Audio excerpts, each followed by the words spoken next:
Pemirsa rawuh mangkin Bali nenten luput saking penglimbakang virus corona, santukan sampun nanen kepanggih WNA positif COVID-19.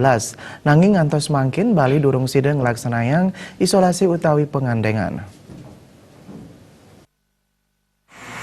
Nganinin indik pengandekan nuju Bali, nenten taler kelaksanaan oleh pemerintah Bali, santukan durung kaitjen pewara saking pemerintah pusat indik pengandekan pemargi pariwisata ke Bali.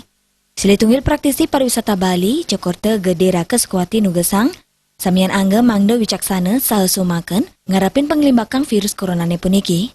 Penyarangan perantaraning paiketan pariwisata patut memargi becik, sejroning pengupaya sani kemargiang taler kedap-dapin oleh pemerintah Bali, mangde pulih sokongan saking samian angge. Jadi yang menarik daripada statement pemerintah mungkin dalam kaitan dua aspek inilah tradisi dan modern adalah pemerintah menghimbau bahwa kita tidak boleh panik, tidak boleh emosi, harus sabar, tenang, penuh dengan keyakinan.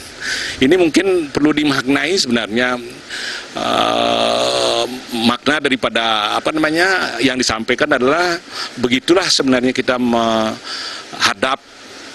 daripada virus corona yang merabah seperti sekarang ini. Jadi kita tidak boleh kayaknya dengan pernyataan yang tadi tidak boleh benci, tidak boleh memusuhi daripada kita membangun satu keharmonisan sesuai dengan konsep kearifan lokal yang kita miliki di Bali dalam kaitan dengan tiga dimensi Tuhan, manusia, alam, THK itu sendiri. Ngawantuk tim Satgas virus corona, miwa ngelaksana yang fogging ring mekudang wawidangan, kekantenang kantung tirang, antuk nambakin penglimbakan virus enucap, ngawadarang penguruhan indik virus corona patut keutamayang, mangdek ramo sayan eling. Agung Rai Bali TV.